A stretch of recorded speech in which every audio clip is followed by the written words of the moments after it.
hinawakan. Pero hindi. Ito yung hinawakan. Ito yung chit-chit.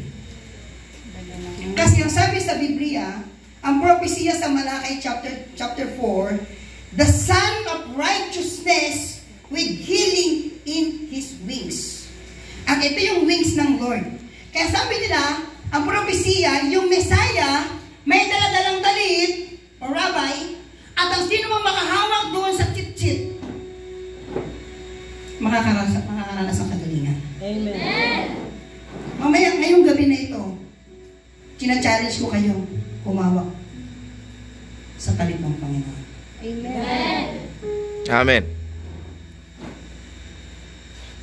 Ako'y tinawag ng Lord face to face, in a vision, in a dream. Kala nila, special si Pastor. Hindi po. Alam mo, sabi sa akin, Lord, kanina, habang nakaupo ko doon, ang tawag niya sa inyo, Beloved. Amen. Sabi ng Lord, binuhay ko talaga sila ngayong generation na ito. Kasi itong yung mga kabataan na ito, napaka-special sa akin. Pwede kayong ipanganak noong 200s, noong panahon ni Jesus, pero bakit kayo pinanganak ngayong huling generation? Kasi kayo yung generasyon kung saan magre-reveal si Lord sa inyo. Amen. Hello. Amen. Joel chapter 2 verse 28, di ba? In the last days, I will pour out my spirit. Your sons and daughters, your sons, 12 years old pababa, will prophesy. Young people, taas ang kamay. 13 pataas. Your young people will see visions. Amen. Sino dito gusto makita si Jesus ngayong gabi na ito? Amen. Yung buhay ng Jesus, ha? I am not talking about, alam nyo, pag nag-preach ako, I am not talking about Jesus. Kasi marami nagtotalk about Jesus. Pag ako nag-preach, ang gusto kong sabihin, I will show you who Jesus is. Amen. And as I ask the Lord, siya magturo sa inyo ngayong gabi na ito. Amen. Tatayo ang Panginoon dito sa ating kalagitnaan. Malala-atli si Pastor Ronald. Kasi lingkod lang naman ako ng Lord eh. Wala naman ako magagawa kung wala si Lord sa akin eh.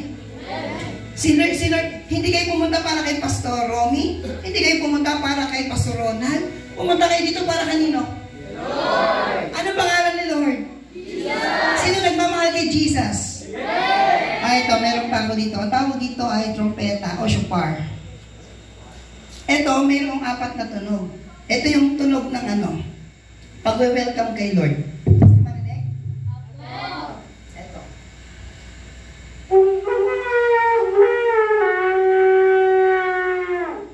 Pagka ikaw naman ay umiiyak, nagka-cry out, humingi ka ng tulong, ito ang tunog. Pag ikaw naman ay nasa battle, naghahanap ka ng reinforcement ng mga angels, may mga spiritual warfare ka, ito ang tawag shibarim sa Hebrew. Kapag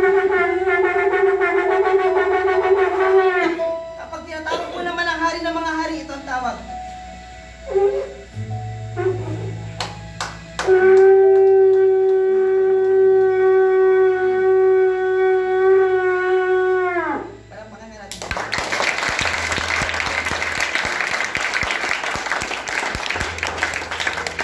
Pray muna tayo. Panginoon, kayo po magsalita in the name of Jesus.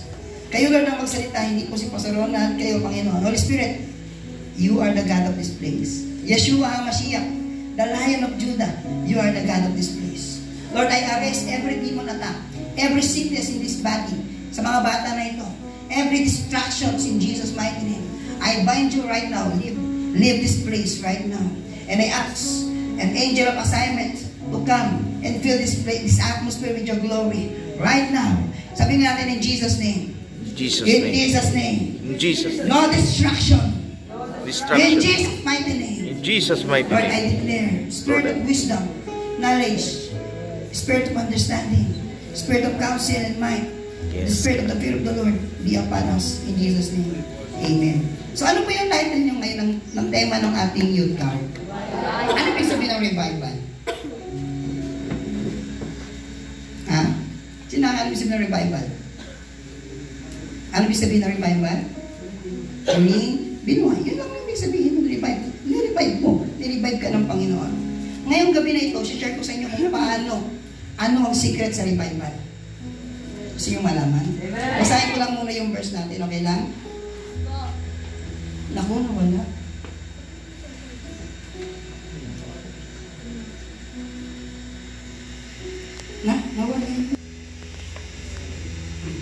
pagod ay kanyang pinalalakas. Kahit na ang mga kabataan ay napapagod at nanlulupaypay. 31. Ngunit silang muling lumalakas at sumisiglaan at titiwala kay Yahweh. Lilipad silang tulad ng mga agila. Sila'y tatakbo ngunit hindi mapapagod. Sila'y lalakad ngunit hindi manghihina. Basahin ko po sa English.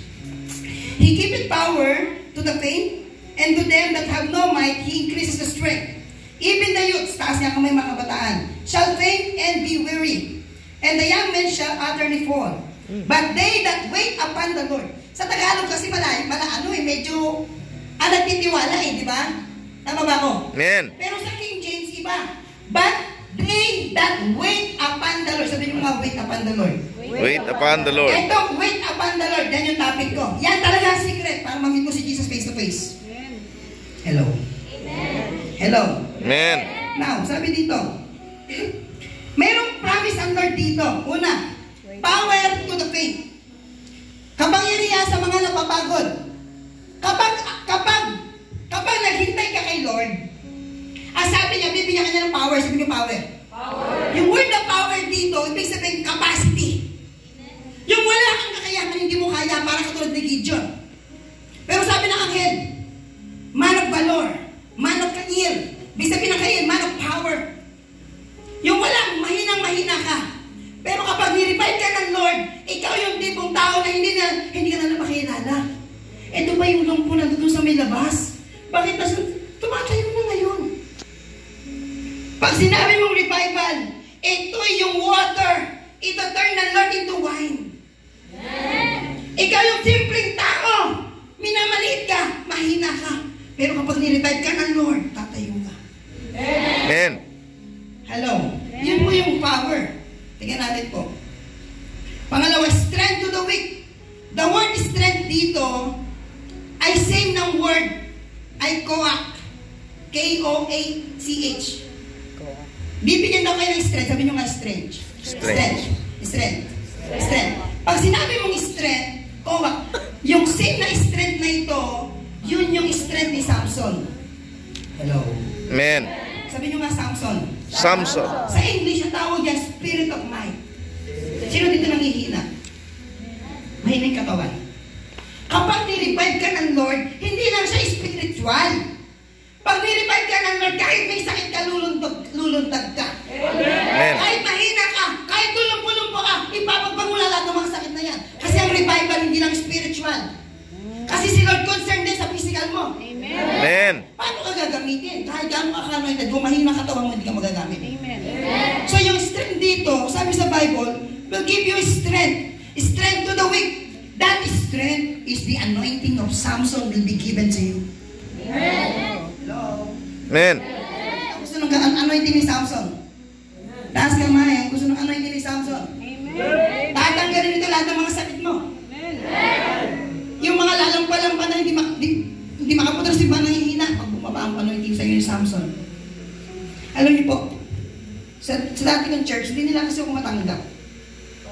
Sabi ko, Lord, huling preach ko na to. Isa naman lagi ako binabanatan ng aking senior pastor.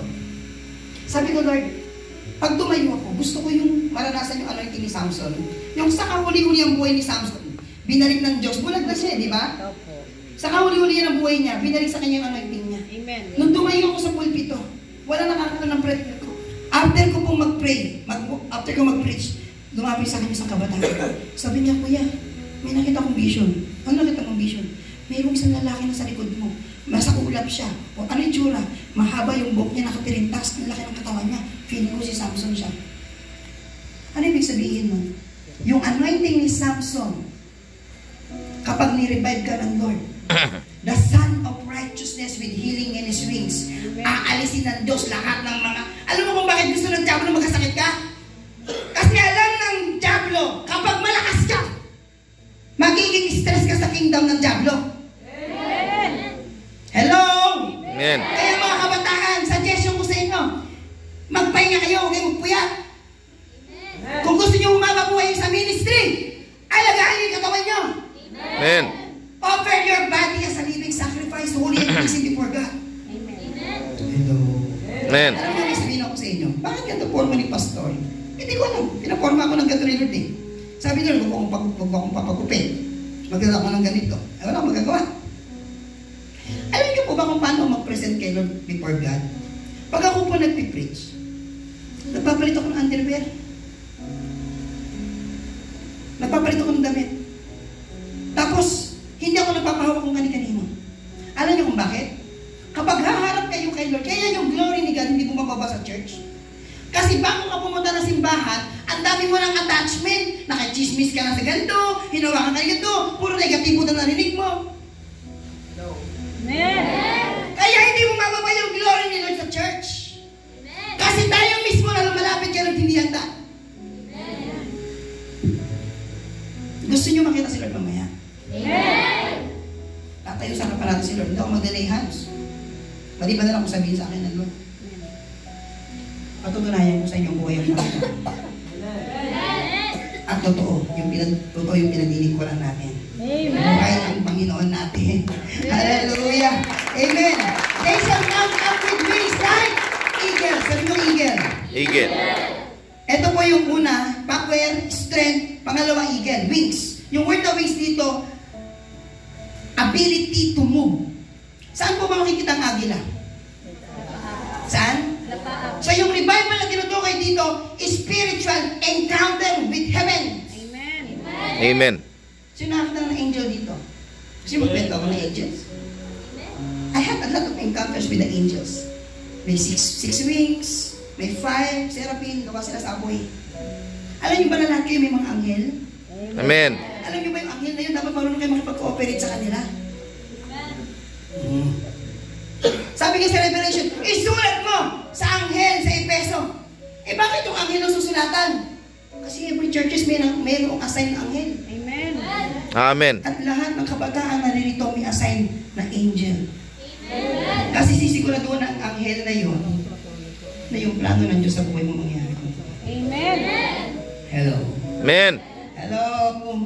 Now, God will give you 4 things. Ito pa. They shall run and not weary. They shall walk and not faint. Spiritual acceleration. Naniniwala kayo sa acceleration? Amen. Amen. Ano ibig sabihin ng acceleration, kuya? Ano ibig sabihin ng acceleration? Di ba may mga taong hindi nakapag-aral? Pero nung nag-exam, high school agad. Accelerated. Yes. Tama? Alam niyo po ba ma-accelerate kayo? Amen. Ito ang sabi sa Bible, oh. Tingnan niyo po ha. Spiritual acceleration. Diba? Ang nahuhuli ay mauuna. At ang nauuna ay mahuhuli. Amen. Alam niyo kung paano ma-accelerate? Alam niyo, God is moving. Ganito po kasi yun eh. Si Jesus po kasi lagi siya naglalakad. Hello? Pwede bang mag-alo? Kaya ka. Dapat ka sabi. Kunyari lang, no? Ako si Jesus. Lagi yung word ni Jesus, follow me. Tama hindi? Pag sinabi mo follow me, lumalakad si Lord, hindi. Malapit. Sabi sa Bible, they will run and not grow weary. They will walk and not be faint. Ano na una? Run o walk? Sa pinabasa ninyo. Sila'y tatakbo at hindi? Papagod. Ano? Sila'y tatakbo at hindi? Mapapagod. Sunod. And shall walk. Bakit ganon? Di ba pag runner ka, dapat mauna yung lakad muna kasi warm up. Tama ba ko? Sa mundo kasi, mauuna kasi yung lakad bago takbo. Sa spiritual, di ba? Takbo muna bago lakad. Amen. Kasi ganito yan eh. Sa likod ko. Pag sinabi ni Jesus sa'yo, follow me, si Lord dire-diretso yung lakad yan. Ano dapat mong gawin? Eh kung mabilis mo lakad si Lord. Pag tumakbo ka, pag mo ako. You have to run first. And then, kapag nakasabay ka, walk with Jesus. Amen. Tuturo ko sa inyo mamaya kung ano sikreto. Paano ma-meet si Jesus face to face. Kahit sa loob ng kwarto niyo, ma-meet niyo si Lord. Hello? Amen. Sino na excited na? Sino excited? Sige, kuya. Hallelujah. Palakpakan natin si Jesus. Ito po yung sikreto. Ito sikreto. The keyword is wait. Sabi mo, wait. Wait. Maghintay. Wait on the Lord. Ang problema sa atin, pag nagpipray tayo, hindi tayo marunong maghintay. Amen. Nag-pray na ako eh. Tanungin mo ang sinabi ni Lord. Hello? Totoo hindi? Totoo Ito po hindi.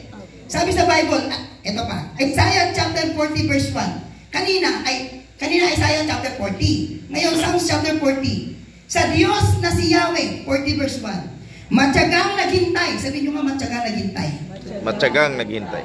Ang aking panaghoy kanyang pinakinggan. Sa balong malalim na lubhang maputik, iniahon niya ako at do'y inalis. Ligtas na dinala sa malaking bato at naging panatag-taglay na buhay ko. Mga kapatid, kung bakit di natin nararanasan si Lord, di tayo marunong maghintay. Amen. Kapag nagpipray kayo, learn to wait. Kaya sabi sa Bible sabi sa kanta, and I am still, sorry, wala, pause na ako. And I am still, and wait here in the silence, until you come, stay, ano?